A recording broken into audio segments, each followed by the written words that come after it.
माधव कुंज बिहारी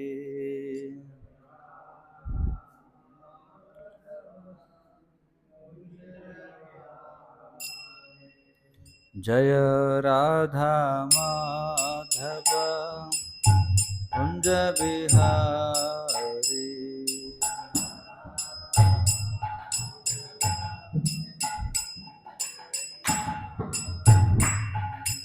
गोपी जन वल्लभ गिरिवरधारी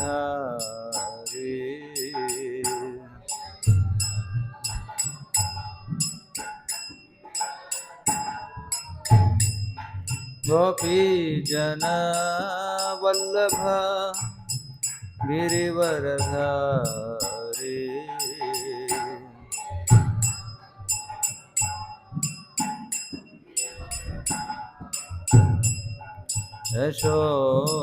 यशोदनंदन व्रज जनरंजना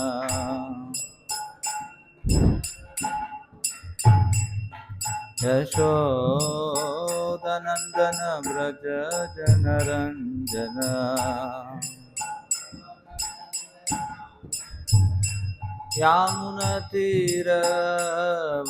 यामुनतीरवनचारी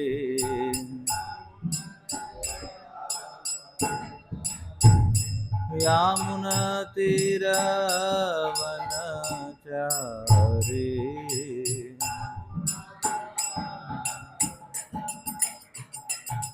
जय राधा माधव कुंज बिहारी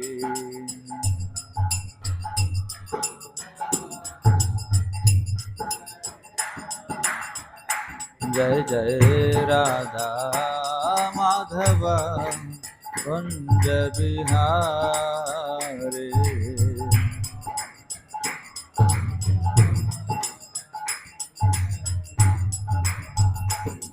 गोपी जन वल्लभ गिरिवरधारी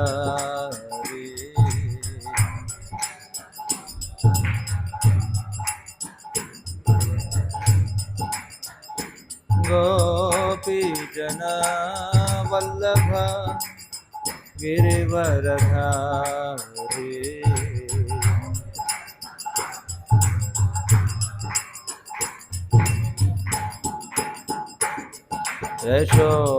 यशोदनंदन व्रज जनरंजना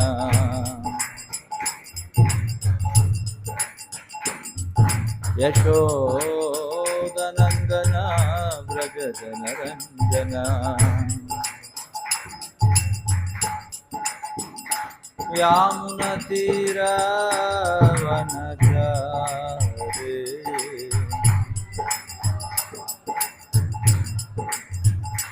यामुनतीरवनचारी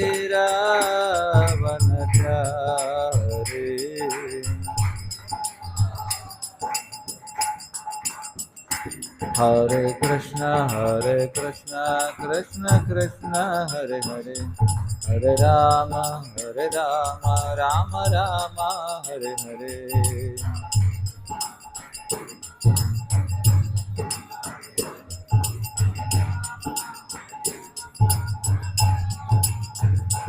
हरे Krishna Krishna Krishna Hare Hare Hare Ram Ram Ram Hare Hare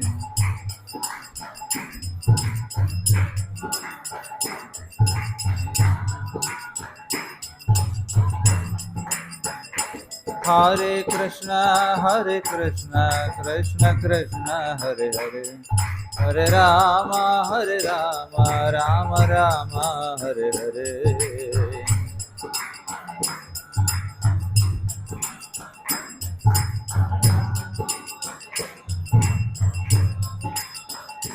Hare Krishna Krishna Krishna Hare Hare Hare Ram Ram Ram Hare Hare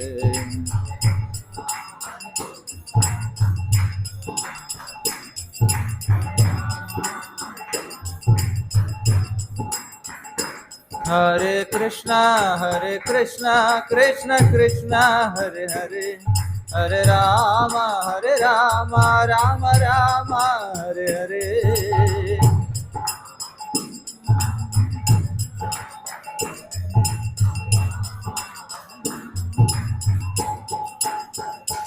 Hare Krishna, Krishna Krishna, Hare Hare, Hare Rama, Rama Rama, Hare Hare.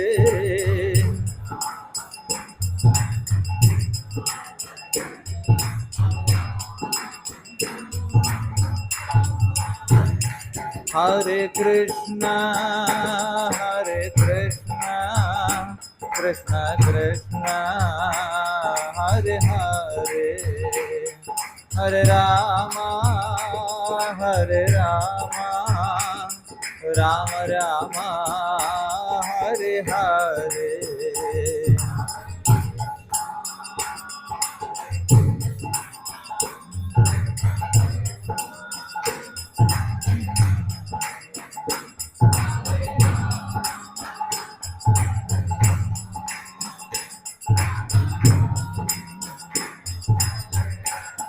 Hare Krishna, Krishna Krishna, Hare Hare, Hare Rama, Rama Rama, Hare Hare.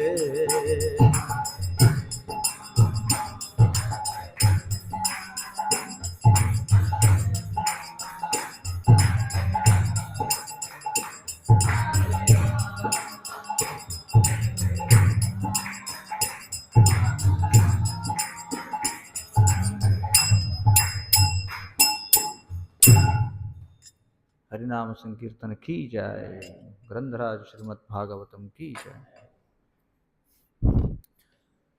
ओम नमो भगवते वासुदेवाय।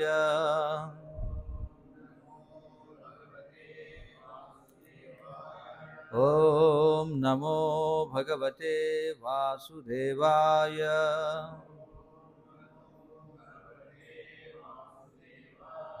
ओम नमो भगवते वासुदेवाय।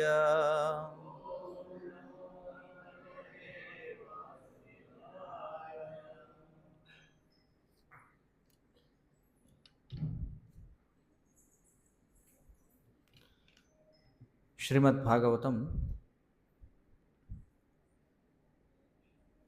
మొదటి స్కందం 2వ అధ్యాయం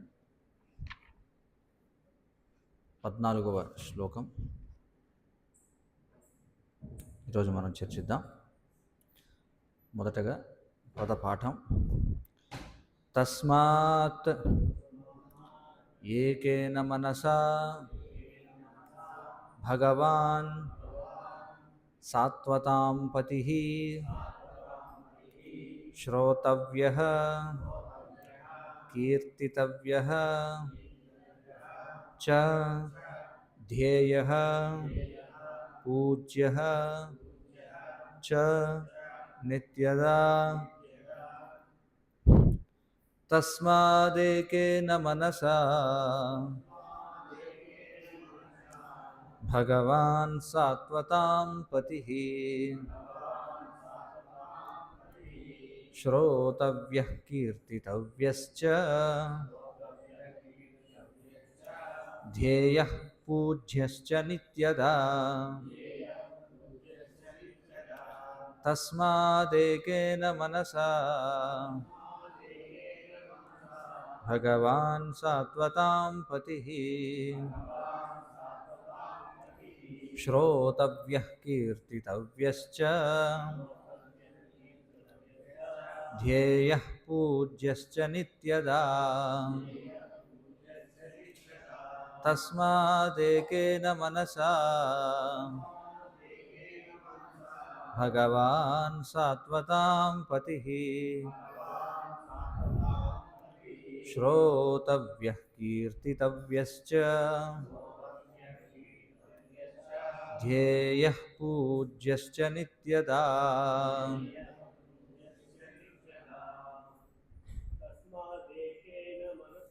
తస్మాదేకేన మనసా భగవాన్ సాత్వతాం పతిః శ్రోతవ్యః కీర్తితవ్యశ్చ ధ్యేయః పూజ్యశ్చ నిత్యదా తస్మాదేకేన మనసా భగవాన్ సాత్వతాం పతిః శ్రోతవ్యః కీర్తితవ్యశ్చ ధ్యేయః పూజ్యశ్చ నిత్యదా తస్మాదేకేన మనసా భగవాన్ సాత్వతాం పతిః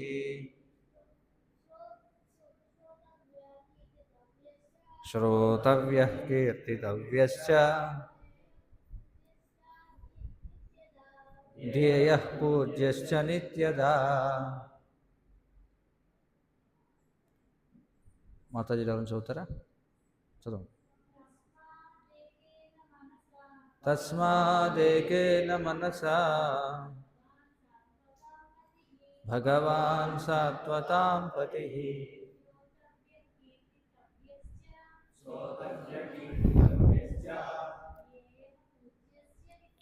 ధ్యేయః పూజ్యశ్చ నిత్యదా.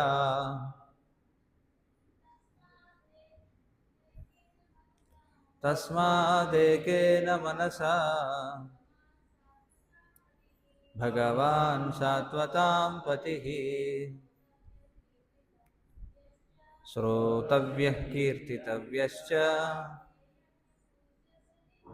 ధ్యేయః పూజ్యశ్చ నిత్యదా. ప్రతిపదార్థములు.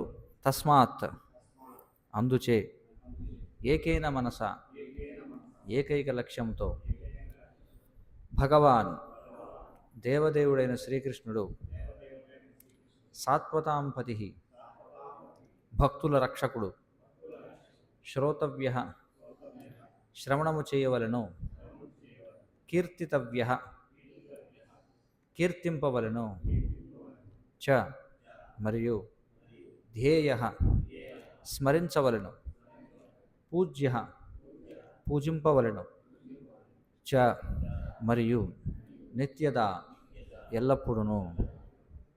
అనువాదం మరియు భాష్యము కృష్ణ కృపామూర్తి శ్రీ శ్రీమద్ అభయ చరణారవింద భక్తి వేదాంత స్వామి శ్రీల ప్రభుపద స్కాన్ సంస్థాపకాచార్య. కనుక ప్రతి ఒక్కరూ ఏకైక లక్ష్యంతో భక్తుల రక్షకుడైనటువంటి శ్రీకృష్ణ భగవానుని గురించిన శ్రవణము, కీర్తనము, స్మరణము, పూజనముల యందు ఎల్లప్పుడూ నియుక్తులు కావాలను. భాష్యం.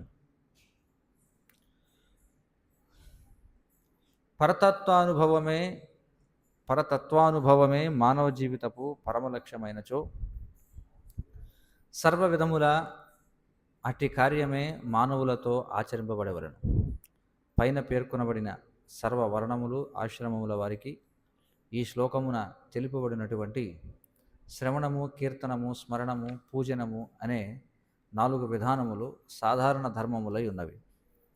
ఈ కార్యములు చేయకుండా ఎవరూ మనుగడ కలిగించి ఉండలేరు. ఈ కార్యములు చేయకుండా ఎవరునూ మనుగడను కలిగి ఉండలేరు. జీవుని కార్యకలాపములన్నీ ఈ 4 జీవన నియమములతోనే ముడిపడి ఉన్నాయి. ముఖ్యంగా నేటి నవనాగరిక సమాజంలో కర్మలన్నీ దాదాపు శ్రవణ కీర్తనముల పైననే ఆధారపడి ఉన్నాయి. సంఘములో ఎలాంటి సాంఘిక స్థితికి చెందినవాడైనా సత్యముగా కానీ లేదా అసత్యముగా కానీ దినపత్రికలలో కీర్తింపబడినచో అతి శీఘ్రకాలమున మానవ సమాజంలో గొప్ప పేరు పొందిన వాడవుతాడు. కొన్ని మార్లు ఏదేని రాజకీయ సంఘమునకు చెందిన రాజకీయ నాయకులు కూడా పత్రికల ద్వారా కీర్తింపబడుచుంటారు. ఆ విధమైన కీర్తనా విధానము ద్వారా అల్పుడైన వాడు కూడా అతి శీఘ్రముగా ప్రముఖుడైపోవును. కానీ ఆ విధముగా అయోగ్యుడైన వాని యొక్క మిథ్యా కీర్తనం ఆ వ్యక్తికి కానీ లేదా సంఘమునకు కానీ ఎలాంటి లాభాన్ని గూర్చదు. అటువంటి ప్రచారమునకు తాత్కాలిక ఫలితములు లభించినను ఆ ఫలితములు శాశ్వత ప్రభావమును చూపలేవు. కనుకనే అటువంటి కార్యములు నిక్కముగా కాల వ్యయములై ఉన్నవి. వాస్తవమునకు మన ఎదుట ప్రత్యక్షమై ఉన్న సమస్తమును సృష్టించినట్టి దేవదేవుడైన శ్రీకృష్ణుడే నిజమైన కీర్తనాధ్యేయమై ఉన్నాడు. ఈ విషయం జన్మాద్యస్య శ్లోకము మొదలుగా ఇంతవరకు ఈ శ్రీమద్భాగవతములో విపులముగా చర్చించబడి ఉన్నది. ఇతరులను గురించి శ్రవణము చేయడం లేదా ఇతరులను కీర్తించడం వంటి సాధారణ నైజమును నిజ కీర్తనాధ్యేయమైన పరమపురుషుని వైపునకు మళ్లించవలెను. అదే ఆనందమును అందించగలదు.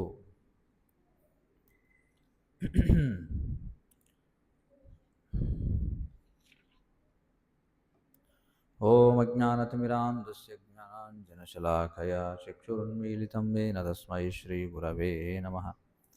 నమ ఓం విష్ణుపాదాయ కృష్ణప్రేష్ఠాయ భూతలే శ్రీమతే భక్తివిలాసస్వామిన్నితి నామినే. నమ ఓం విష్ణుపాదాయ కృష్ణప్రేష్ఠాయ భూతలే శ్రీమతే భక్తివేదాంతస్వామినితి నామినే. నమస్తే సారస్వతే దేవే గౌరవాణి ప్రచారిణే నిర్విశేష శూన్యవాది పాశ్చాత్యదేశతారిణే.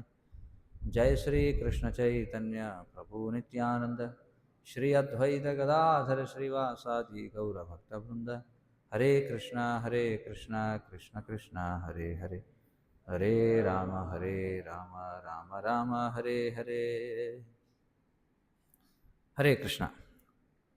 ఆదివారం సత్సంగ కార్యక్రమానికి అందరికీ స్వాగతం. ఈరోజు మనం భాగవతం నుండి మొదటి స్కంధంలో 2వ అధ్యాయంలో 16వ శ్లోకాన్ని మనం చర్చిస్తూ ఉన్నాం. 14వ శ్లోకం. తస్మాదేకేన మనసా భగవాన్ సాత్వతాంపతి శ్రోతవ్య కీర్తితవ్యశ్చ ధ్యేయ పూజ్యశ్చ నిత్యదా అని చెప్పబడింది. ఈ శ్లోకం ఆరంభం తస్మాత్ అని ప్రారంభమైంది. తెలుగులో కూడా మనం అంటుంటాం కదా, తస్మాత్ జాగ్రత్త అంటాం కదా. తస్మాత్ అంటే ఏమిటి అర్థం? తస్మాత్ అంటే అంటాం కదా, తస్మాత్ జాగ్రత్త అంటారా లేదా? మరి తస్మాత్ అంటే ఏమిటి? అది సంస్కృత పదం. అది తస్మాత్ అంటే అందుకని, అందుచే అని అర్థం అన్నమాట. మరి ఇక్కడ అందుకని ప్రతి ఒక్కరూ, అంటే కనుక ప్రతి ఒక్కరూ ఏకైక లక్ష్యంతో ఏం చేయాలట? సాత్వతాంపతి. కృష్ణుడికి ఒక పేరు అన్నమాట ఇది. కృష్ణుడికి ఒక పేరు ఏమిటంటే సాత్వతాంపతి. సాత్వతులు అంటే ఎవరు? అంటే భక్తులు అని అర్థం. పతిహి అంటే రక్షించేవాడు. అంటే భక్తులకు రక్షణనిచ్చేవాడు ఎవరు? భగవంతుడు. ఇక్కడ ఏమంటున్నారు? కనుక ప్రతి ఒక్కరూ ఏకైక లక్ష్యంతో సాత్వతాంపతి అయిన, అంటే భక్తుల రక్షకుడైన శ్రీకృష్ణ భగవానుని గురించిన శ్రవణము అంటే వినడం, కీర్తనము అంటే ఆయన్ని కీర్తించడం, స్మరించడం అంటే ఆయన గురించి ఆలోచించడం, పూజనము అంటే ఆయనని పూజించడం, వాటిలో ఎల్లప్పుడూ కూడా నిమగ్నమై ఉండాలి అని చెప్పి అంటున్నారు. మరి ఇక్కడ కనుక అనే పదాన్ని వాడారేమిటి? కనుక అన్నారంటే ఇది ఏదో పూర్వ శ్లోకానికి సంబంధం ఉందన్నమాట. అంతే కదా,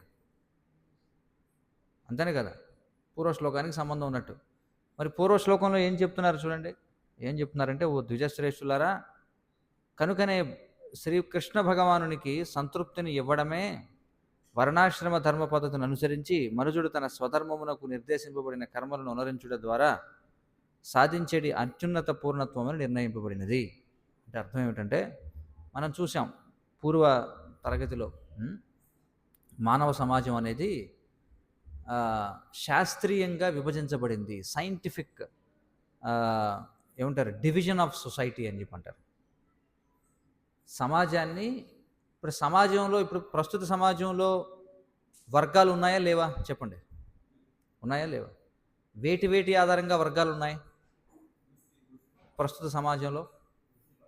వృత్తిపరంగా ఉన్నాయా? ఉన్నాయి. ఇంకా భాషాపరమైన వర్గాలు ఉన్నాయి. ఇంకా కులమతాల వారీగా వర్గాలు ఉన్నాయి. ఇంకేమున్నాయి? అనేక రకాల వర్గాలు ఉన్నాయి కదా.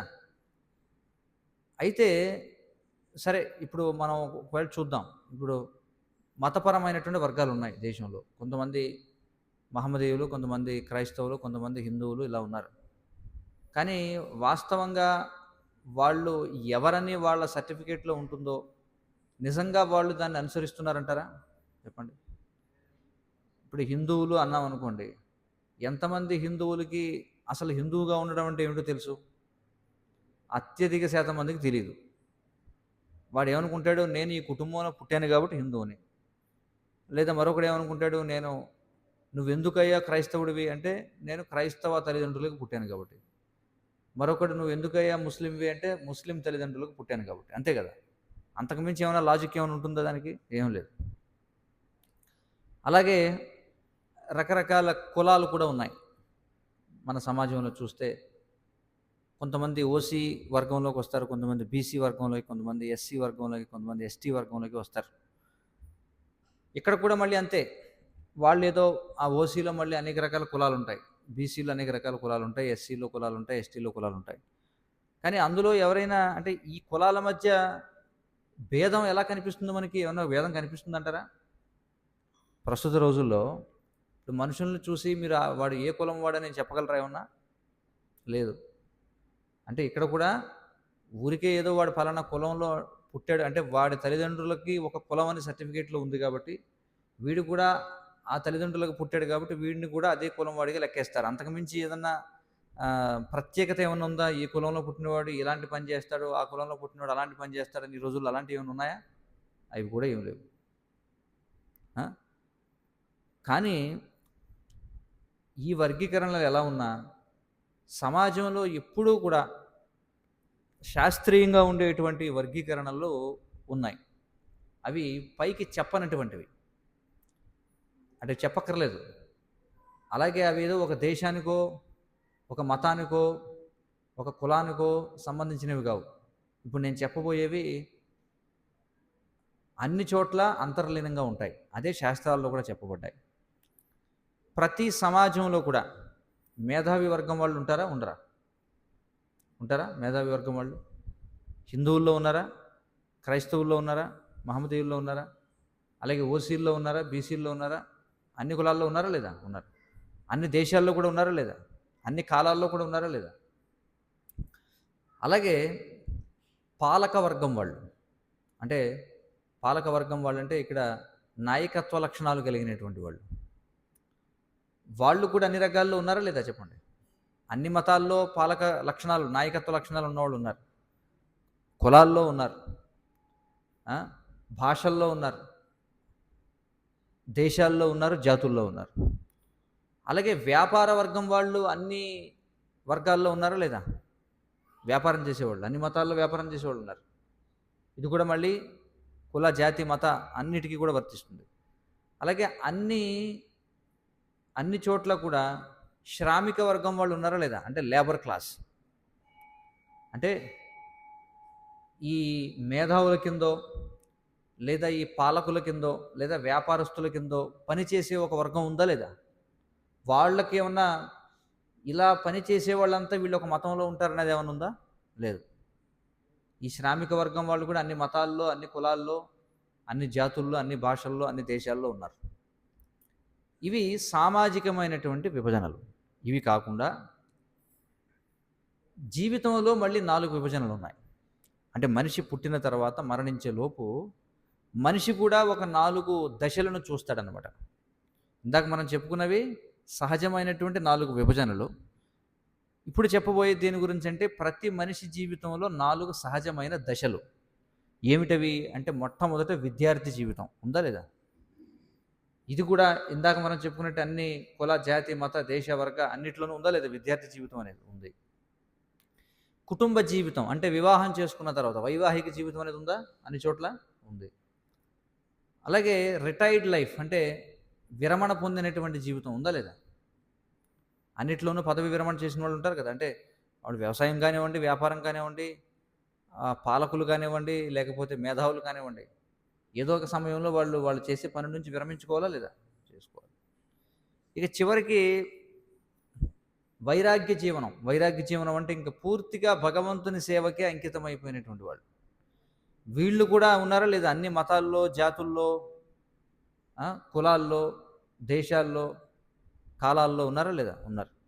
కాబట్టి ఇవి శాస్త్రీయమైనటువంటి విభజనలు, అవునా కదా? 4 సాంఘిక విభజనలు, 4 మానవ దశలు ఉన్నాయి కదా, 8 ఉన్నాయి.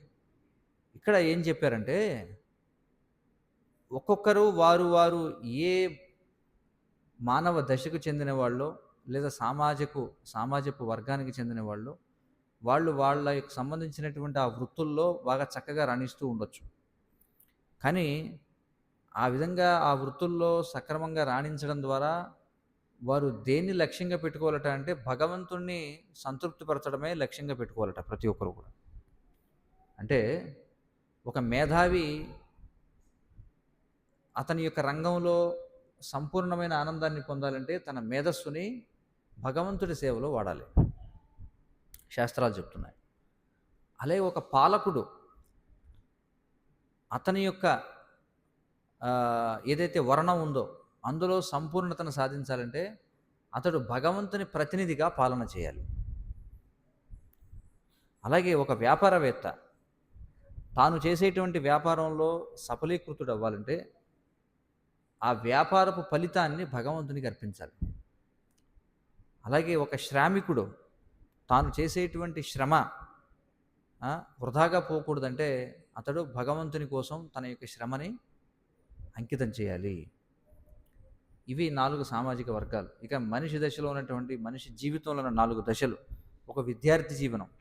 విద్యార్థిగా ఉన్నవాడు వాడి యొక్క విద్య సంపూర్ణం కావాలంటే భగవంతుని గురించిన విద్య అభ్యసించాలి. అలాగే గృహస్థుడు కుటుంబ జీవనం గడిపేటువంటి వాడు, అతడు సంపూర్ణంగా తన కుటుంబ జీవనాన్ని సాగించాలంటే ఆ కుటుంబానికి కేంద్రంగా భగవంతుడిని చేసుకోవాలి, అంటే భగవంతుడిని పూజించాలి. అలాగే విరమణ పొందినటువంటి వాడు, విరమణ పొంది వాళ్ళు ఏం చేయాలి అంటే వాళ్ళు భగవత్ సంబంధమైనటువంటి కార్యాల్లో నిమగ్నం కావాలి. అలాగే వైరాగ్య జీవనంలో ఉన్న వాళ్ళు జీవితాన్ని పరిపూర్ణత సాధించాలంటే వాళ్ళు భగవంతుని గురించి అందరికీ కూడా తెలియజేయాలి.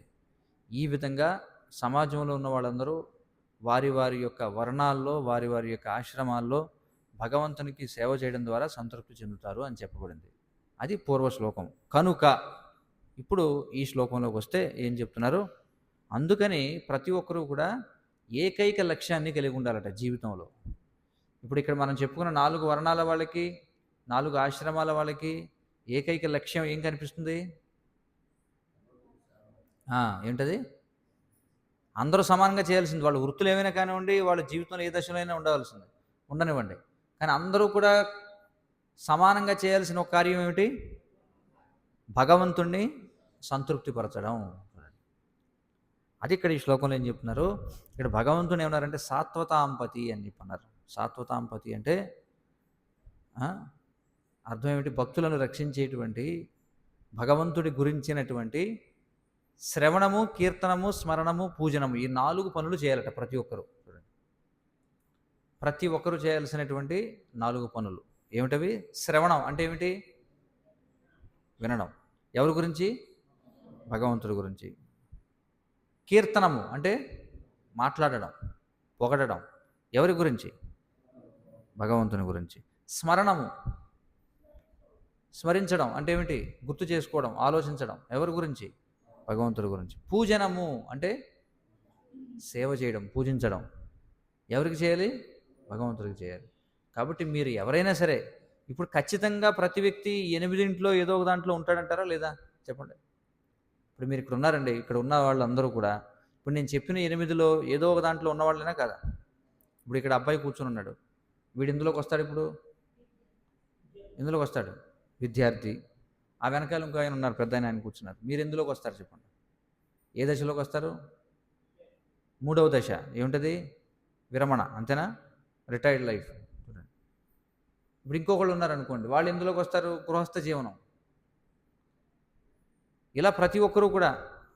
ఇంకా మనం చూస్తే కొంతమంది ఎవరో ఒకరి దగ్గర పనిచేస్తున్న వాళ్ళు ఉంటారు లేదా? ఉంటారు. కొంతమంది నలుగురికితో పని చేయించే వాళ్ళు ఉంటారుగా, ఇక్కడ ఉన్న వాళ్ళు ఉంటారు. కొంతమంది ఏదో మేధాపరమైనటువంటి పనులు చేసేవాళ్ళు కొంతమంది ఉండొచ్చు. అంటే బోధకులుగా, అధ్యాపకులుగా, ప్రొఫెసర్లుగా, లెక్చరర్లుగా ఉండేవాళ్ళు కొంతమంది ఉంటారు. కొంతమంది వ్యాపారం చేసేవాళ్ళు ఉంటారు ఇక్కడ. అలాగే కొంతమంది పాలన చేసేవాళ్ళు కూడా ఉంటారు, అడ్మినిస్ట్రేటర్స్. ఇలా అన్ని రకాల వాళ్ళు ఉన్నారు. కానీ ఎవరు ఏమైనా కానివ్వండి, అందరూ చేయాల్సిన 4 పనులు మాత్రం ఏమిటంటే శ్రవణం, కీర్తనం, స్మరణం, పూజనము అని చెప్పన్నారు.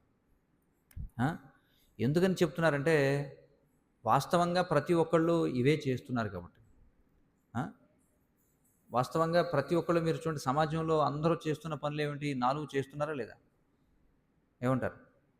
ఇప్పుడు ఈ రోజుల్లో ముఖ్యంగా మనం చూస్తే అందరూ దేనికో ఏదో ఒక దాని గురించి వింటారా లేదా? ప్రతిక్షణం ఏదో ఒక దాని గురించి మాట్లాడుతుంటారా లేదా?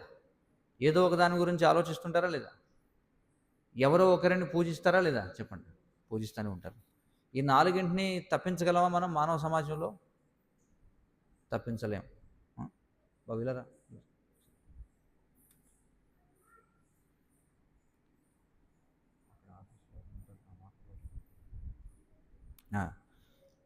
సో ఇవి 4 సాధారణ ధర్మములుగా ఉన్నాయి అని చెప్పుకుంటున్నారు సమాజంలో. ఈ 4 పనులు చేయకుండా ఎవరన్నా బతకగలరా సమాజంలో? చెప్పండి. ఏమంటారు మీరు? ఏదో ఒకటి వినకుండా, ఏదో ఒకటి మాట్లాడకుండా, ఏదో ఒకటి ఆలోచించకుండా, ఎవరో ఒకరిని పూజించకుండా ఎవరైనా బతకగలరా సమాజంలో? బతకలేరు. ఇంకా చెప్పాలంటే మనిషి యొక్క కార్యకలాపాలన్నీ కూడా ఈ 4 నియమాల చుట్టూనే ముడిపడి ఉన్నాయి. అవునంటారా కాదంటారా? ఇంకా ఆధునిక సమాజంలో ఇంకా ముఖ్యం ఇవన్నీ కదా. ఎప్పుడూ మనం ఏదో ఒకటి వింటూనే ఉంటాం. ఎప్పుడు ఏదో వింటూనే ఉంటాం లేదా? అందుకే చూడండి, మనకి డెఫ్ అండ్ డంబ్ అంటే చెవిటివారు, మూగవారు ఉన్నారనుకోండి, చాలా కష్టం సమాజంలో. చూడండి, ఎందుకంటే మనిషి ఏదైనా నేర్చుకోవాలంటే ఎలా నేర్చుకుంటాడు సాధారణంగా? చెప్పండి. వినడం ద్వారా నేర్చుకుంటాడు. చూడండి, ఇప్పుడు చిన్నపిల్లవాడు ఉన్నాడు అనుకోండి, వాడికి మాటలు ఎలా వస్తాయి చెప్పండి? వినడం ద్వారా కదా. వింటూ వింటూ వింటూ ముందు వినాలి, తర్వాత మాట్లాడడానికి ప్రయత్నం చేస్తాడు. కానీ వినడం లేదు, మాట్లాడడం లేదంటే అది ఎంత దారుణమైనటువంటి స్థితి చూడండి. అర్థమవుతుంది కదా. అంటే శాస్త్రపరంగా చూస్తే అది మరి ఏదో పూర్వజన్మలో మనం చేసుకునేటువంటి పాపకర్మ వల్లే కలుగుతుంది. అయితే ఈ రోజుల్లో అలా అంటే ఒప్పుకోరు, అది వేరే విషయం. కానీ మనం శాస్త్ర దృష్టితో మాట్లాడాలి కాబట్టి మనం మాట్లాడుతున్నాం.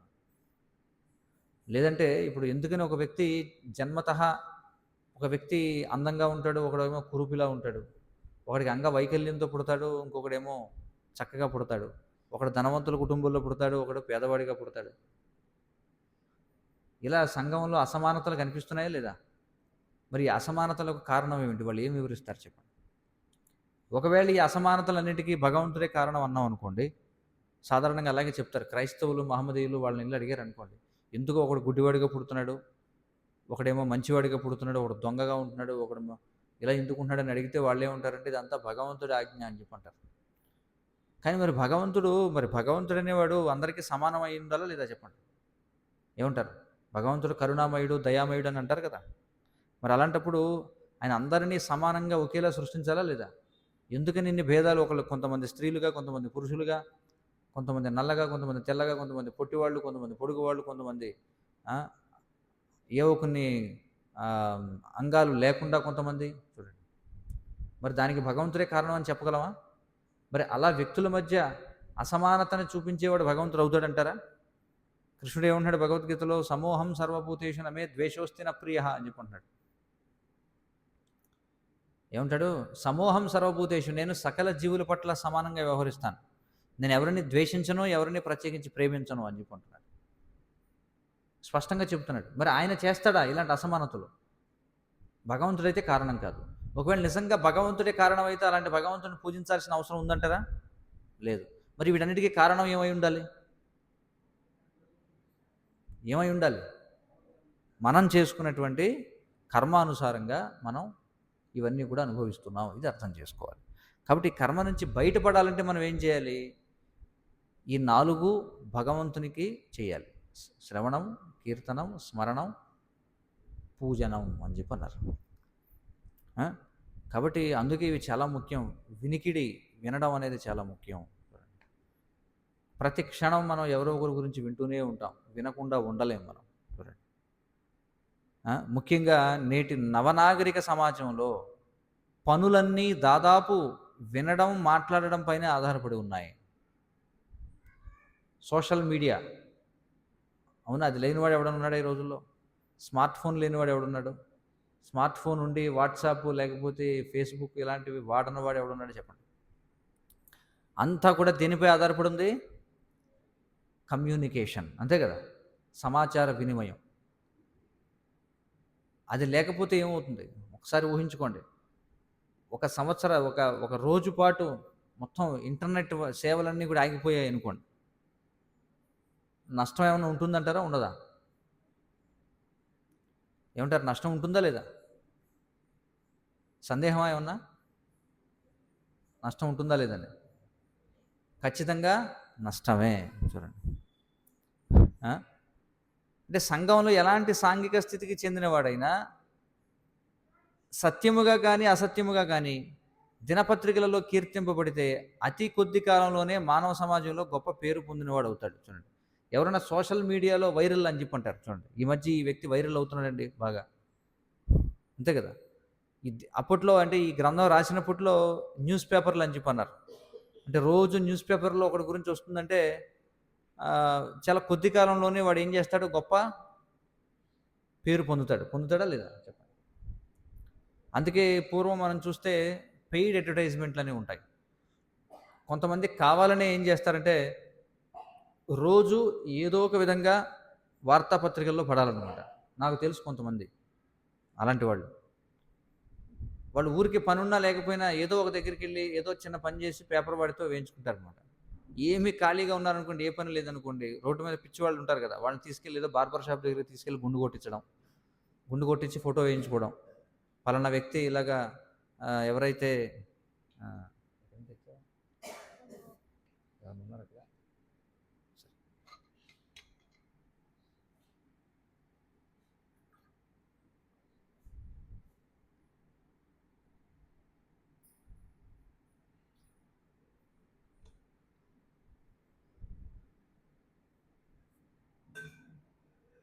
సో ఇలాంటివన్నీ జరుగుతుంటాయి. చాలా హాస్యాస్పదంగా కూడా ఉంటాయి. ఒకసారి నేను ఎప్పుడో కరోనా సమయంలో లాక్డౌన్ అయింది కదా, ఆ సమయంలో ఒకసారి చూశాను. ఒక అరటిపండుని నలుగురు పట్టుకుని ఒకటికి ఇస్తూ ఫోటో దిగారనమాట. ఒకటే అరటిపండు నలుగురు ఇస్తున్నారు, అది ఫోటో. ఏమిటది అంటే ఆసుపత్రుల్లో ఉన్నటువంటి రోగులకి పండ్లు పంచి పెడుతున్నాం, ఏదో ఫోటో రావాలంతే. చూడండి, ఇంకొకళ్ళు ఏమంటారు, ఏమిటి, ఎందుకంటే రోజు ఏదో ఒక దినోత్సవం ఉంటుంది. మీరు చూస్తే పేపర్లో సంవత్సరంలో 365 రోజులు, ఒకరోజేమో టైలర్ల దినోత్సవం అని ఒకరోజు ఎలక్ట్రీషియన్ల దినోత్సవం అని, ఇంకొక రోజేమో పారిశుద్ధ్య కార్మికుల దినోత్సవం, ఇంకొక రోజేమో ఏమంటారు వరల్డ్ ఉమెన్స్ డే, స్త్రీల దినోత్సవం, పురుషుల దినోత్సవం. ఇలా ప్రతిరోజు కూడా ఒకరోజేమో సంగీత వాద్యకారుల దినోత్సవం, అర్థమవుతుంది కదా. లేకపోతే చెట్ల దినోత్సవం, వరల్డ్ గ్రీన్ డే అని ఒకరోజు. లేకపోతే ఒకరోజేమో ప్రపంచంలో నడిచే వాళ్ళ దినోత్సవం, వాకర్స్ డే అని ఒకరోజు. చూడండి, ఇలా ప్రతిరోజు ఏదో ఒకటి ఉంటుంది. కాబట్టి రోజు పేపర్లో పడాలని అనుకుంటే ఏముంది, ఆ విలేకరులకు కొంచెం రోజు ధనం ఇస్తూ ఏదో ఈరోజు దేని గురించి ఉందో, లేకపోతే ఈరోజు అమెరికా స్వాతంత్ర దినోత్సవం అనుకోండి, దాని సందర్భంగా ఇక్కడ కూడా పేపర్లో ఎక్కొచ్చు కావాలంటే. ఏముంది, విలేకరులను పిలిచి అమెరికా స్వాతంత్ర దినోత్సవం సందర్భంగా మరి అమెరికాలో ఉన్నటువంటి ఆంధ్రులందరికీ, భీమవరం వాసులందరికీ మీ శుభాకాంక్షలు చెప్తున్నాను అని చెప్పి ఒక ప్రెస్ మీట్. చూడండి, అవునా కదా. సో ఇలా రోజు పేపర్కి ఎక్కేవాళ్ళు కొంతమంది ఉంటారు. ఇంకా ఈ మధ్య మనం చూస్తే ఈ వాట్సాప్లు, ఫేస్బుక్లు, ఇన్స్టాగ్రామ్లు ఇవన్నీ వచ్చేసాయి. ఇంకా అవి వచ్చాక ఇంకా ఎక్కువైపోయింది. పూర్వం అంటే కనీసం అంటే ఏదో ఒకటి చెప్పుకోదగిన పని చేయాల్సి ఉందనమాట. ఈ రోజుల్లో చెప్పుకోదగిన పని కూడా ఏం చేయక్కర్లా. ప్రతివాడు ఒక యూట్యూబ్లో ఒక ఛానల్ ఓపెన్ చేయొచ్చు, ఇన్స్టాగ్రామ్లో ఏదో ఒక అకౌంట్ ఓపెన్ చేయొచ్చు, లేకపోతే వాట్సాప్ ఉందనుకోండి, రోజు ఏదో ఒక దాని గురించి పెడుతూనే ఉండొచ్చు అనమాట. అర్థమైంది కదా. సో ఆ విధంగా రోజు వీడియోలు పెడుతూనే ఉన్నాడు అనుకోండి, కొన్నాళ్ళకి ఏం అనుకుంటారు, అబ్బో వీడు రోజు కనిపిస్తున్నాడు, వీడియో పెద్ద గొప్పవాడేమో. చూడండి, అంతే కదా. ఎంత ఎక్కువగా కనిపిస్తే జనం ఏమనుకుంటారు, అది నిజం అనుకుంటారు. అవునా కదా. అంటే ఒక అబద్ధాన్ని టీవీలో చెప్తే అది నిజం అనుకుంటారు. ఒక అబద్ధాన్ని ముఖాముఖి చెప్తే దాన్ని నిజం అని అనుకోరు. కానీ టీవీలో కనిపించి చెప్పాడు అనుకోండి ఎవడన్నా, అది నిజం అనుకుంటారు. చూడండి, ఈ మధ్యకాలంలో ఎవరో ఒకరు అన్నారనమాట, ఏమిటంటే ఎవరో మా దగ్గర మనం ఇక్కడ ప్రకృతి విధానంలో మనం ధాన్యం పండిస్తాం. ధాన్యం పండిస్తే సరే, ధాన్యం పట్టిస్తాం. కానీ సాధారణంగా ఏమవుతుందంటే, ఈ ప్రకృతి సిద్ధంగా పండించేటువంటి వాటికి ఎక్కువ రుచి ఉంటుందనమాట. కాబట్టి ఎక్కువగా పురుగులు పడుతుంటాయి. సాధారణంగానే పురుగులు ఎక్కువ ఆకర్షితం అవుతాయి. అది బయట ఏవైతే వ్యాపారాత్మకంగా వాటికి అన్ని రకాలుగా పురుగు మందులు కొడతారో అది ఎన్ని సంవత్సరాలైనా పురుగు పట్టదు. అయితే ఒక వ్యక్తి నన్ను ఎవరో ఫోన్ చేసి అడిగారు. నాకు ఏవండీ కొంచెం బియ్యం కావాలి అది అని చెప్పి. సరే తీసుకోండి కానీ పురుగులు ఉంటాయి మరి చూసుకోండి. లేదండి, లేదండి నిన్నే చూశానండి యూట్యూబ్‌లో ఎవరో చెప్పారండి. ఎక్కువ పురుగులు పడితే మంచిదంటండి. పురుగులు పడితే అది మంచి క్వాలిటీ అంటండి అని చెప్పన్నారు. అంటే అది కూడా ఆ వ్యక్తికి ఆలోచించలేడనమాట. దాన్ని కూడా ఎవడో యూట్యూబ్‌లో ఎవడన్నా చెప్తే అది నిజం. చూడండి. అంతే కదా! ఎలాంటి అబద్ధాన్నైనా సరే మీరు ఈ సోషల్ మీడియాలో ప్రచారం చేస్తే అందరూ ఏమనుకుంటారు? నిజం అనుకుంటారు. మీరు చూడండి యూట్యూబ్‌లో కొన్ని పనికిమాలిన ఛానెల్‌లు ఉంటాయన్నమాట. అందులో ఏమీ ఉండదు. ఊరికే వాడు ఏదో వీడియో చేయాలి కాబట్టి వీడియో చేసి పెడుతుంటాడు అంతే. అందులో అర్థం, పర్థం ఏమీ ఉండదు అందులో చూడండి. కానీ వాడు రోజు కనిపిస్తుండేటప్పటికి జనం కూడా ఏదో ఒకటి చూడాలి కాబట్టి చూస్తున్నారు. ఎందుకంటే మనిషి యొక్క సహజ ప్రవృత్తి కాబట్టి. మనిషి యొక్క సహజ ప్రవృత్తి ఏమిటి? ఇదే కదా చెప్తున్నారు. ఈ 4 పనులు చేయకుండా ఎవడు ఉండలేడు సమాజంలో బతకలేడని. ప్రతి ఒక్కడు ఎవడో ఒకడి గురించి వినాలి. వినాలా లేదా? ఎవడో ఒకరి గురించి చెప్పుకోవాలి. ఏదో ఒక దాని గురించి ఆలోచించాలి. ఎవరో ఒకరిని పూజించాలి. ఇవన్నీ దినపత్రికలు, సోషల్ మీడియా ఇవన్నీ లేని కాలానికి కూడా వెళ్ళండి మీరు. లేని కాలంలో చూస్తే మనకి ఎవరి కమ్యూనికేషన్ నెట్వర్క్‌లు వాళ్ళకుంటాయి. ఇప్పుడు స్త్రీలు ఉన్నారనుకోండి పూర్వం ఏం చేసేవారు? పురుషులందరూ కూడా వాళ్ళ పనులకు వెళ్ళిపోయిన తర్వాత స్త్రీలందరూ కలిసి వాళ్ళు మాట్లాడుకుంటుంటారు. అలాగే పురుషులందరూ ఏం చేస్తారు? గ్రామంలో ఏదో ఒక మర్రి చెట్టు ఉంటుంది దాని కిందకి చేరతారు. దాని కిందకి చేరి అందరూ మాట్లాడుకుంటూ ఉంటారు. ఊళ్ళోకి ఎవడైనా కొత్తవాడు వచ్చాడంటే చాలు వీడెవడు? వీడెక్కడి నుంచి వచ్చాడు? వీడి పుట్టువరతరాలు ఏమిటి? వీడిని ఏ ఊరిచ్చారు సంబంధం? వీళ్ళ తోటికోడళ్ళు ఎవరు? వీళ్ళ మామగారు ఎవరు? మాట్లాడుకుంటారు. అలాగే ప్రతి గృహానికి తిరిగేటువంటి పూర్వం క్షురకులు వాళ్ళు లేకపోతే బట్టలు ఉతికే వాళ్ళు వీళ్ళు కూడా ప్రతి ఇంటికి వెళుతూ సమాచారాన్ని మోసుకెళ్తుండేవారు అనమాట. ఇలా ఎప్పుడు ఉంది ఇది అనాది కాలం నుంచి కమ్యూనికేషన్ అనేది ఉంది ఏదో రకంగా. ఇది లేకుండా ఎవడు ఉండలేడు అనమాట. అయితే ఈ రోజుల్లో వాటికి కొత్త రంగు వేసాం అంతే. రకరకాల టెక్నాలజీ వచ్చేసింది ఇప్పుడు అంతే. కాబట్టి ఇక్కడ విషయం ఏంటంటే ఎవరి గురించి మనకి ఎక్కువగా కనిపిస్తే వాడు చాలా గొప్పవాడని అనుకుంటారు. అర్థమవుతుంది కదా! ఆ మధ్యకాలంలో నేను ఎక్కడికో వెళ్ళాను. ఏదో గ్రామంలో కార్యక్రమానికి వెళితే ఎవరో ఒక కుర్రవాడు పోతున్నాడు అలాగ పిలిచాడు. ఓయ్! ఓయ్! అన్నాడు. ఏమిటయ్యా? నువ్వు సెల్లో వస్తావా? అన్నాడు. సెల్లో రావడం ఏంట్రా నాయన? వాడు ఎందుకు వాడికి ఎక్కడ కనిపించామో ఏమిటో తెలియదు. నువ్వు సెల్లో వస్తావా అని అడుగుతున్నాడు.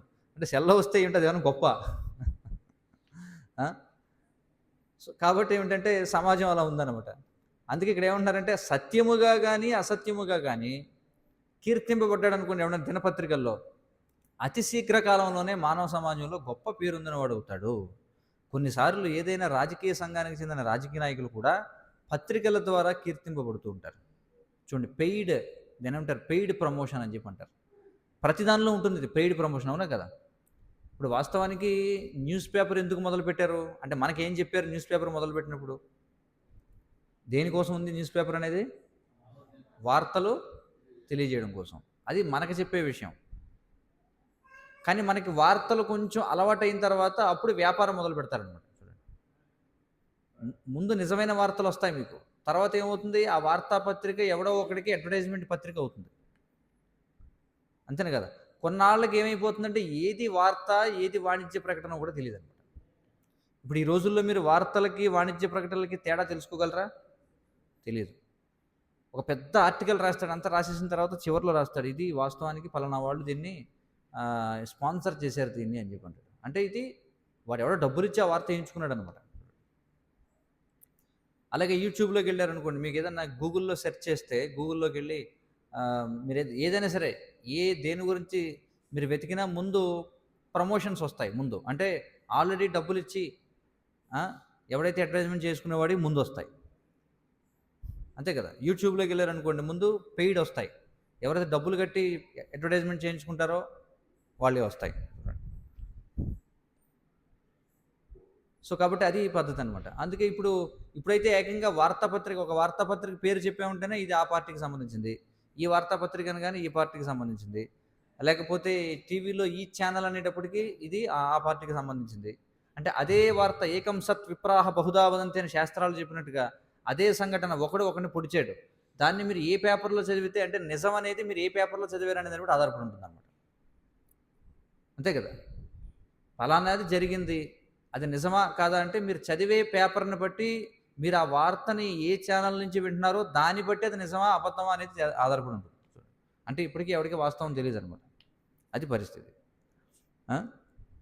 కానీ ఆ విధంగా అయోగ్యుడైనటువంటి వాడి యొక్క మిథ్యాకీర్తనము ఆ వ్యక్తికి కానీ సంఘానికి కానీ ఎలాంటి లాభం కూర్చదు. సరే, ఆ విధంగా డబ్బులు ఇచ్చి మన గురించి మనం డబ్బా కొట్టించుకున్నాం బాగా, దానివల్ల ఆ విధంగా ప్రచారం చేయించుకున్నవాడికి కానీ, అలా ఎవరైతే ఓహో వీడు బాగా ఈ మంచి పాపులర్ అవుతున్నాడని వాడిని కీర్తించేవాడికి కానీ ఏమైనా లాభం ఉంటుందంటారా? చెప్పండి. ఉంటుందా లాభం ఏమన్నా?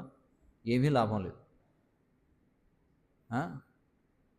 ఈరోజు వార్తాపత్రిక చదివిన తర్వాత అది చెత్త పత్రిక అయిపోతుంది, అంతే కదా. దీనికి పనిచేయదు కదా అది. దీనివల్ల ఎవరికి కూడా లాభం లేదనమాట. ఎందుకంటే అలాంటి ప్రచారానికి తాత్కాలిక ఫలితాలు లభించినా ఆ ఫలితాలు శాశ్వత ప్రభావాన్ని చూపలేవు. అందుకే ఏం చేయాలంటే ఇవన్నీ కూడా కాలవ్యయములై ఉన్నవి, అంటే టైం వేస్ట్ అనమాట ఇదంతా కూడా. ఎందుకంటే ఈ ప్రసార మాధ్యమాలు వచ్చేసిన తర్వాత ఒక వ్యక్తిని ఊరికే గాలిలోకి పైకి లేపేస్తారు, అంతే వేగంగా వాడిని కింద పడేస్తారు.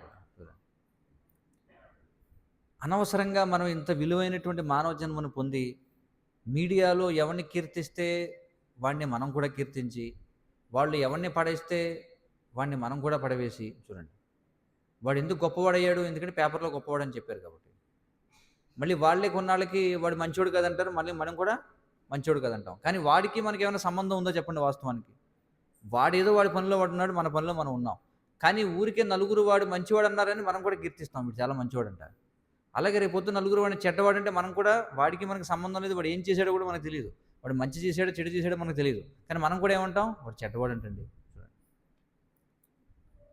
అందుకే ఇక్కడ శాస్త్రాలు ఏం చెప్తున్నాయంటే, ఈ విధంగా మనం ఏం చేస్తున్నామంటే మన విలువైనటువంటి మానవ శక్తిని, మన యొక్క సమయాన్ని, మన యొక్క మానసిక శక్తిని వృధా చేసుకుంటున్నాం అనమాట. మన ఎమోషనల్ ఎనర్జీ అంతా వేస్ట్ అయిపోతుంది అనమాట. అంటే నిజంగా మన యొక్క ఎమోషన్స్ని, నిజంగా మన యొక్క చైతన్యాన్ని, మన యొక్క మానసిక శక్తిని, మన యొక్క భావశక్తిని దేనికోసం వాడాలో దానికి వాడకుండా ఇలా అనవసరమైనటువంటి వాళ్ళంతా వచ్చి మన యొక్క శక్తిని వృధా చేస్తారనమాట. అందుకే ఇక్కడ ఏం చెప్తున్నారంటే, వాస్తవానికి మన ఎదుట ప్రత్యక్షమై ఉన్న ప్రతిదీ కూడా దీని అంతటినీ సృష్టించిన వాడు ఎవడు? ఆ భగవంతుడు, శ్రీకృష్ణ భగవానుడు. ఆయననే నిజంగా మనం కీర్తన చేయాలి అని చెప్పుకుంటున్నారు. అందుకే వీళ్ళందరూ వస్తుంటారు పోతుంటారు. చూడండి, ఇప్పుడు ఉదాహరణకి టీవీల్లో రోజుకి రకరకాలుగా ఎవడో ఒకటి రాముడిని తిట్టేవాడు, కృష్ణుని తిట్టేవాడు ఉంటారా లేదా?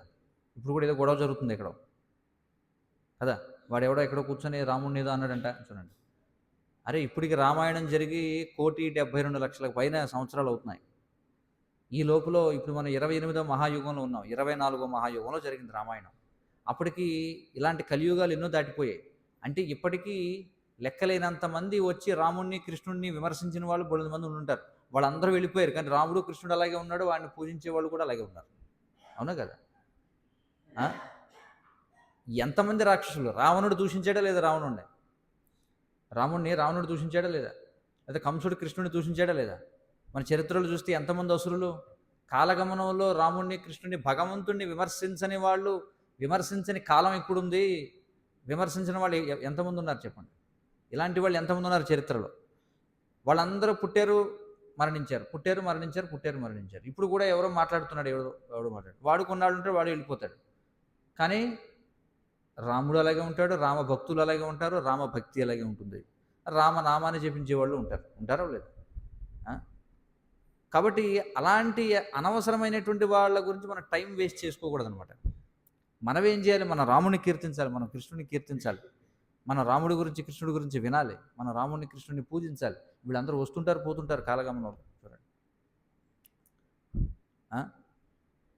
కొంతమంది అంటారు, ఇప్పుడు ఎక్కడున్నాడు రాముడు మరణించాడు కదా, కృష్ణుడు మరణించాడు కదా అని చెప్పి కొన్నాళ్ళకి వీడు రాసుకుంటాడు అనమాట, గాడ్ ఈజ్ డెడ్. ఎవరు? స్టీఫెన్ హాకింగ్ అని ఒక పెద్ద సైంటిస్ట్ ఉండేవాడు. విన్నారా అతని పేరు? ఎవరన్నా? స్టీఫెన్ హాకింగ్ అని కదా, అంగవైకల్యంతో ఉండేవాడు. అతను ఒక సీట్లో కూర్చొని ఉంటాడు. స్టీఫెన్ హాకింగ్ అనేవాడు ఏమని ఒక ప్రకటన ఇచ్చాడనమాట, గాడ్ ఈజ్ డెడ్ అని చెప్పి ఒక స్టేట్మెంట్ ఇచ్చాడు ఎప్పుడో ఒకప్పుడు.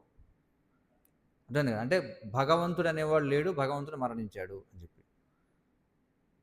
కొంతకాలానికి ఏమైంది, స్టీఫెన్ హాకింగ్ ఈజ్ డెడ్ అని రాశారు. అంతే కదా, వాడు చనిపోయాడు. భగవంతుడు అలాగే ఉంటాడు. కానీ ఈ మధ్యలో మనం ఆయన్ని కీర్తిస్తే మనం బాగుపడతాం, ద్వేషిస్తే మనమే నాశనం అవుతాం. అంతే కదా. సో కాబట్టి అనవసరమైనటువంటి ఇవన్నీ కూడా ఏమిటంటే మీడియా వాళ్ళకు కూడా ఇదే కావాలన్నమాట. ఎందుకంటే ఇప్పుడు ఎవడి ఛానల్ వాడికి అయిపోయింది. ఇప్పుడు మనిషి ఇప్పుడు పూర్వం ఏమిటి, ఒకే ఒక్క ఛానల్ ఉండేది మొత్తం ప్రపంచానికి, ఒకటే ఛానల్. పూర్వం దూరదర్శన్ అనేది ఒకటి ఉండేది, గవర్నమెంట్ ఛానల్ అంతే. తర్వాత మెల్లమెల్లగా ప్రైవేట్ ఛానల్స్కి అనుమతి ఇచ్చారు. ఏదో ఒక ఈటీవీ అని, ఇంకోటి ఎవడో టీవీ అని మొదలయ్యారు. ఇప్పుడు పరిస్థితి ఏమిటి, ప్రతి ఒక్కడికి ఒక ఛానల్ ఉంది. ఉందా లేదా? ప్రతి ఒక్కడో ఛానల్ మొదలు పెట్టచ్చా లేదా? మనకు తెలియదు. చాలామంది చిన్నపిల్లలు, మొన్న ఎవడో ఒక వాడి వయసు ఎంత, 7 సంవత్సరాలు ఎంతోనట, వాడికి కూడా ఒక ఛానల్ ఉందంటే వాడికి 10,000 మంది సబ్స్క్రైబర్లు ఉన్నారట. చూడండి, నాకు తెలియదు అనమాట. చూడండి, చిన్న చిన్న పిల్లలు, ఎంతెంత పిల్లలకు కూడా ఛానల్స్ ఉంటున్నాయి. అంటే ఎవరికి వాళ్ళే హీరోలు అన్నమాట. చూడండి, అంటే ఈ విధంగా మన యొక్క మానసిక శక్తి, మన యొక్క విలువైనటువంటి కాలం ఎంత వృధా అయిపోతుందో ఒకసారి ఆలోచించుకోండి. సో ఈ మాయలో పడి మనం మన జీవిత లక్ష్యాన్ని మనం మర్చిపోకూడదు. ఏమిటది అంటే, సరే ఇదంతా ఇలా ఇలా ఉంది, వీళ్ళంతా కూడా మనం ఏం చేస్తున్నారు, మన విలువైన శక్తిని వృధా చేస్తున్నారు. వాళ్ళకి అదే వ్యాపారం. ఎందుకంటే ఈ విధంగా అన్ని ఛానల్స్ ఎక్కువైపోయి ఎవడో కూడా ఎవడికి వాడే డప్పు కొట్టుకుంటున్నాడు. ఎవడికి వాడే, పూర్వం ఏంటంటే నన్ను ఎవరైనా కీర్తిస్తే బాగుండు, ఇప్పుడు కాదు, ఎవరిని వాడే కీర్తించుకుంటున్నాడు. నువ్వు కీర్తించేది ఏమిటన్నాను, నేనే కీర్తించుకుంటాను, నా ఛానల్ నాకుంది. చూడండి, అందుకే వార్తల వాళ్ళకు కూడా ఏమిటంటే ఏదైనా సెన్సేషన్ కావాలన్నమాట. ప్రతి క్షణం ఏదో ఒక సెన్సేషన్, ఏదైనా చిన్నది ఏదైనా దొరికింది అనుకోండి, మసిపూసి మారేడికే చేస్తారు దాన్ని. చూడండి, అర్థమవుతుంది కదా. అందులో రకరకాల కుట్ర కోణాలు కనిపెడతారు. ఇది అందులో అంత స్పష్టంగానే ఉంటుంది. ఏదో ఒక కారు వాడు వెళ్ళాడు, ఎవరినో గుద్దాడు, వాడు చనిపోయాడు, అంతే అయిపోయింది. దాన్ని 10 ఛానల్స్లో మీకు 10 కోణాల నుంచి విశ్లేషణ చేస్తారు. ఎందుకంటే వాళ్ళకి ఏమి లేదు, ఏమని ఇంక ప్రతి క్షణం. ఇప్పుడు చూడండి, పూర్వం హెడ్లైన్స్ అని ఉండేవి, అర్థమవుతుంది కదా, ముఖ్య వార్తలు అని చెప్పి. ఇప్పుడు ప్రతిదీ ముఖ్య వార్తే, అవునా కదా, అంతేనా కదా. ప్రతిదీ కూడా ఫ్లాష్ న్యూస్. ఇప్పుడు చూడండి, ఫ్లాష్ అంటే ఏమిటి, వచ్చి వెళ్ళిపోతుంది, అంటే అన్ని క్షణికమే అనమాట. ఇప్పుడు వచ్చిన వార్త మళ్ళీ రేపు కనిపించదు మీకు, అయిపోయింది. అందుకే మనం ఇవన్నీ కూడా పక్కన పెట్టి ఈ సమయాన్ని వృధా చేసుకోకుండా, ముఖ్యంగా ఆధ్యాత్మిక జీవనం, భగవంతుని పట్ల ఎంతో కొంత భక్తి శ్రద్ధలు ఉన్నవాళ్ళు ఇలాంటి వాటిలో సమయాన్ని వృధా చేసుకోకూడదు. మరి మన సమయాన్ని దేనికోసం వాడాలంటే, ఈ సృష్టి చేసినటువంటి ఆ కృష్ణుని యొక్క వైభవాలను తెలుసుకోవడం కోసం మన సమయాన్ని వినియోగించాలి. అర్థమవుతుంది కదా. శ్రవణం చేయాలి, వినాల్సిందే. మీరు వద్దనుకున్నా ఏదో ఒకటి వచ్చి మీ చెవిలో పడుతుంది. అవునంటారు కాదంటారు చెప్పండి. వద్దనుకున్నా సరే మీరేం తెలుసుకోవాలని అనుకోకర్లా, ఎవరో ఒకరు వచ్చి మీకు చెప్పేసి పోతారంతే. చూడండి, అందుకే ఇక్కడ ఏమంటున్నారంటే, ఆ వినేదేదో భగవంతుడి గురించి వినాలి. మనం కృష్ణుడి గురించి, రాముడి గురించి మనం వినాలి. నారాయణుడి గురించి, విష్ణువు గురించి, ఆయన యొక్క అవతారాలు ఏమిటి, ఆయన లీలలు ఏమిటి, ఆయనకు అసలు ఎన్ని రూపాలు ఉన్నాయి, మత్స్య కూర్మ వరాహ వామన నృసింహ ఇలా ఇత్యాది అనేక అవతారాల్లో ఆయన ఎన్ని రకాల లీలలు చేస్తున్నాడు. ఆయన యొక్క విస్తరణలు అనేటువంటి దేవతల గురించి మనం తెలుసుకోవచ్చు, ఆయన భక్తుల గురించి తెలుసుకోవచ్చు. ఇవన్నీ మనకి ఎన్ని పురాణాలు, మహాభారతం, ఇవన్నీ ఇతిహాసాలు అన్నీ ఉన్నాయి. చివరికి చూడండి, అందరూ విసుగొచ్చి ఇప్పుడు చూడండి, సినిమాలో కథలు కూడా కొత్తగా రాసేవాడు ఎవడో లేక, కథలు లేక మళ్ళీ వెళ్ళి రామాయణం మహాభారతమే పడుతున్నారు అందరూ వెళ్ళి. చూడండి, అంతే కదా. ఒక 50-60 ఏళ్ళ నుంచి సినిమా ఇండస్ట్రీ మొదలైంది, రకరకాల కథలు రాశారు. ఆ కథ ఇప్పుడు హాలీవుడ్లోది కాపీ కొట్టి, ఇక్కడ బాలీవుడ్లోది కాపీ కొట్టి, కేరళ ఓడిదేమో ఆంధ్ర ఓడిది మరాఠీ ఓడు, ఇలా అందరూ కాపీలు కొట్టి స్టోరీలు రాశారు. ఇంకా అయిపోయినాయి అనమాట. ఎవరికి బుద్ధి కూడా పనిచేయట్లేదు. పూర్వంలాగా అంత ఆలోచన పరులు కూడా ఎవరు లేడు ఇప్పుడు. అందుకే ఏం చేస్తున్నారు, మళ్ళీ వెళ్ళి చివరికి మళ్ళీ పౌరాణిక ఇతిహాసాలు వాటి మీద పడి వాటినే కొంచెం అటు ఇటుగా మార్చేసి మళ్ళీ సినిమాలు తీద్దామని ప్రయత్నం చేస్తున్నారు. అంటే చివరికి వచ్చింది మళ్ళీ ఎక్కడికి, భగవంతుడి దగ్గరికి వచ్చారు. మళ్ళీ సినిమాలు కూడా చూడండి, పాటలు రాసేవాళ్ళు కూడా ఎవరు లేరు. అందుకే ఏం చేస్తున్నారు, మళ్ళీ శాస్త్రాల్లో ఉన్న అష్టకాలు, ఆ అష్టకాలు, ఈ అష్టకాలు, ఆ త్యాగరాజు, అన్నమాచారి వాళ్ళు తీసుకున్నవి తీసి మళ్ళీ కొత్త మ్యూజిక్ కొట్టి దానికి మళ్ళీ దాన్ని తిరగేసి వాడుతున్నారు. చూడండి, అంటే అసలు ఈ లలిత కళలు, ఈ నాటకాలు, సంగీతం, నాట్యం ఇవన్నీ ఉన్నవే భగవంతుడి గురించి పాడడానికి, భగవంతుడి ముందు నాట్యం చేయడానికి, భగవంతుడి కథలు నటించి చూపించడానికి ఉన్నాయి నాటకాలు ఇవన్నీ. మధ్యలో అవి వదిలేసి వెరైటీ ఏదో చూద్దామని బయలుదేరారు, అంతా అయిపోయింది. మళ్ళీ ఇప్పుడు వెనక్కి అక్కడికి వెళ్తున్నారు. ఎందుకు ఈ సమయం అంతా వృధా? కాబట్టి అందుకే మనిషి తెలివైనవాడు ఏం చేయాలంటే ఆ, మనం ఆ భగవంతుని యొక్క నారాయణుడు, విష్ణువు, ఆ కృష్ణుని యొక్క, రాముని యొక్క, వారి యొక్క కథలను మనం వినాలి. వారి గురించి మనం చర్చించాలి, వారి గురించి మాట్లాడాలి, వారిని స్మరించాలి, మనం వారినే పూజించాలి. చూడండి, పూజించడం అంటే ఏమిటి? గౌరవించడం, ఆ, ప్రణామం చేయడం, వందనం చేయడం భగవంతునికి, ఆయన్ని స్తుతించడం, కీర్తించడం. చూడండి, ఇవి మనం చేయాల్సినటువంటివి. లేదంటే ఎవరో ఒకరిని పూజించాలి, అంతేనే కదా. ఎవరో ఒకళ్ళకి, ప్రతి ఒక్కళ్ళు, కొంతమంది రాజకీయ నాయకులను పూజిస్తారు, కొంతమంది క్రికెట్ ఆటగాళ్ళను పూజిస్తారు, కొంతమంది ఏం చేస్తారు, సినిమా యాక్టర్లను పూజిస్తారు, కొంతమంది వ్యాపారస్తులను పూజిస్తారు. ఇలా రకరకాల వ్యక్తులు రకరకాల వ్యక్తులను పూజిస్తూ ఉంటారు. కానీ మన పూజకు ఏకైక ధ్యేయం ఎవరై ఉండాలంటే భగవంతుడే మన పూజకు ఏకైక ధ్యేయం అయి ఉండాలి. చూడండి, అందుకే ఇక్కడ ఏమంటున్నారంటే ఇతరుల గురించి శ్రవణం చేయడం లేదా ఇతరులను కీర్తించడం వంటి సాధారణ నైజాన్ని, ఎందుకంటే ప్రతి ఒక్కడు ఎవడో ఒకరిని కీర్తించాల్సిందే, వీడు మంచివాడండి, వీడు గొప్పవాడండి అని అనాల్సిందే. ఆ ప్రవృత్తిని ఏం చేయాలట?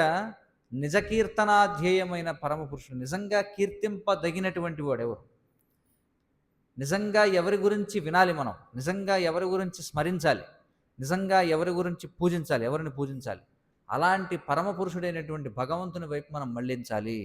అదే ఆనందాన్ని అందించగలదు అని చెప్పి అంటున్నారు. ఈ రోజుల్లో చూడండి, కొత్త కొత్త వ్యాధులు అన్నమాట సమాజంలో. డూమ్ స్క్రోలింగ్ అంటారు. అంటే ఇప్పుడు రకరకాల రీల్స్ వస్తుంటాయి. స్మార్ట్ ఫోన్ పట్టుకొని ఏం చేస్తుంటారంటే అలా వేలు పైకి వెళుతూనే ఉంటుంది అన్నమాట. చూస్తుంటారు చూస్తుంటారు, ఒక రీల్ చూస్తుంటారు, దానికి ఇలా అతుక్కుపోయి ఇలా ఇలా చూస్తుంటారు. దాన్ని డూమ్ స్క్రోలింగ్ అంటారు. దానికి ఒక టెక్నికల్ వర్డ్ ఉందన్నమాట. ఇప్పుడు కొత్తలో భవిష్యత్తులో వచ్చిన తర్వాత, పూర్వం జనరల్ నాలెడ్జ్లో ప్రశ్నలు వేరు, దానికి మంత్రి ఎవడు, దీనికి ఎవడు అని అడిగేవారు, ఆ దేశపు రాజధాని. ఇప్పుడు పనికి మాలినవన్నీ కూడా గుర్తుపెట్టుకోవాలన్నమాట. దీన్ని పదే పదే రీల్స్ని చూడడాన్ని ఏమంటారు? అదొక బిట్టు, ఐఏఎస్ ఎగ్జామ్లో దాన్ని ఏమంటారు చూడండి. ఇలా జనం, వాళ్ళు చూడండి, మీరు చూస్తే వాళ్ళకి నిరాశ నిస్పృహలు అనమాట. ఆ విధంగా ఎన్ని రీల్స్ అని చూస్తాడు, చూసి చూసి చూసి చూసి చివరికి అడిగి విసుగు వస్తుందన్నమాట. అవునంటారు కాదంటారు చెప్పండి? వాళ్ళు ఏం చేస్తారు? ప్రయత్నం చేస్తారు, కాసేపు చూస్తారు, విసుగు వస్తుంది, పక్కన పడేస్తాడు. కానీ అంతకుమించి గొప్పగా వాడికి ఏం చేయడం తెలియదు కాబట్టి మళ్ళీ కాసేపు దిగి మళ్ళీ చేస్తాడు, మళ్ళీ విసుగు వస్తుంది, మళ్ళీ పక్కన పడేస్తాడు, మళ్ళీ చూస్తాడు. చూడండి, ఇది ఒక జబ్బు అనమాట. చూడండి, ఎందుకలా చూస్తున్నాడు అంటే కొత్తదేదో విందాం, కొత్తదాన్ని ఏదో కీర్తిద్దాం, మళ్ళీ అందులో చూడండి ఒక లైకులు కొట్టుకుంటూ వెళ్తాడు, అది నచ్చింది అనుకోండి హార్ట్ కొడతాడు, ఇంకోటి ఏదో కొడతాడు ఇలాగ అంటే ప్రతి ఒక్కళ్ళు ఎవరో ఒకరించి కీర్తిస్తున్నారు, ఎవరో ఒకరిని శ్రవణం చేస్తున్నారు, ఎవరో ఒకరిని పూజిస్తున్నారు. అదేదో మనం భగవంతుడికి సంబంధించిగా చేసినట్లయితే నిజమైనటువంటి ఆనందాన్ని పొందగలుగుతాం. కాబట్టి ప్రయత్నం చేసి చూడండి. మీరు అందరూ కూడా జీవితంలో ఇప్పటివరకు మీ సమయాన్ని ఎవరో ఒకరి గురించి వినడంలో, ఎవరో ఒకరిని కీర్తించడంలో, ఎవరో ఒకరి గురించి స్మరించడంలో, ఎవరో ఒకరిని పూజించడంలో ఖచ్చితంగా మీరు గడిపి ఉంటారు. మీరు విసుగు చెంది ఉంటారు, అందులో 100% గ్యారంటీ. కానీ కనీసం ఈ రోజు నుంచి అయినా సరే అదేదో ఆ భగవంతుడిని కీర్తిద్దాం, భగవంతుడి గురించి విందాం, భగవంతుడి గురించి స్మరిద్దాం, భగవంతుడికి సేవ చేద్దాం అని కనుక మన జీవితంలో సంకల్పం చేసినట్లయితే నిజంగా మన జీవితంలో నిజమైనటువంటి ఆనందాన్ని పొందొచ్చు. ఆ విధంగా అనేక మంది చేస్తున్నారు, వారి యొక్క అనుభవాన్ని కూడా మనం తెలుసుకోవచ్చు అనమాట. కాబట్టి ఆ విధంగా ఎవరైనా చేయాలని అనుకుంటే, అందుకే మనకి చూడండి భగవద్గీత, భాగవతం ఇత్యాది గ్రంథాలు ఉన్నాయి. బయట బుక్ స్టాల్ ఉంది, మీరు చూస్తే ఆ బుక్ స్టాల్లో ఏదో కనీసం ఒక పుస్తకం తీసుకొని చదవడం మొదలు పెట్టండి. ఏ విధంగా మీ జీవితం మారుతుందో మీకే అర్థమవుతుంది అనమాట. కాబట్టి హరే కృష్ణ కృష్ణ కృష్ణ హరే హరే, హరే రామ రామ రామ హరే హరే అనేటువంటి మహామంత్రాన్ని కీర్తించండి. ఇంకా మీకు కావాలంటే అనేక రకాల స్తోత్రాలు ఉన్నాయి, విష్ణు సహస్రనామం ఉంది, బ్రహ్మ సంహిత ఉంది, అనేక చక్కటి అద్భుతమైనటువంటి కీర్తనలు ఉన్నాయి. అలాగే భగవంతుడిని సేవించవచ్చు, అనేక రకాల సేవలు ఉన్నాయి, వీటన్నిటిలో కూడా పాల్గొవచ్చు. ఇందులోనే నిజమైనటువంటి ఆనందం అనేది ఉంది, అప్పుడు మీరు అర్థం చేసుకుంటారు. హరే కృష్ణ. ఏమైనా ప్రశ్నలు సూచనలు ఉంటే చెప్పండి.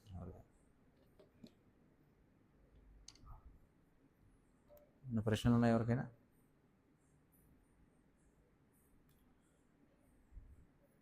ग्रंथराज श्रीमद् भागवतम की जय। जगत गुरु श्रील प्रभुपाद की जय।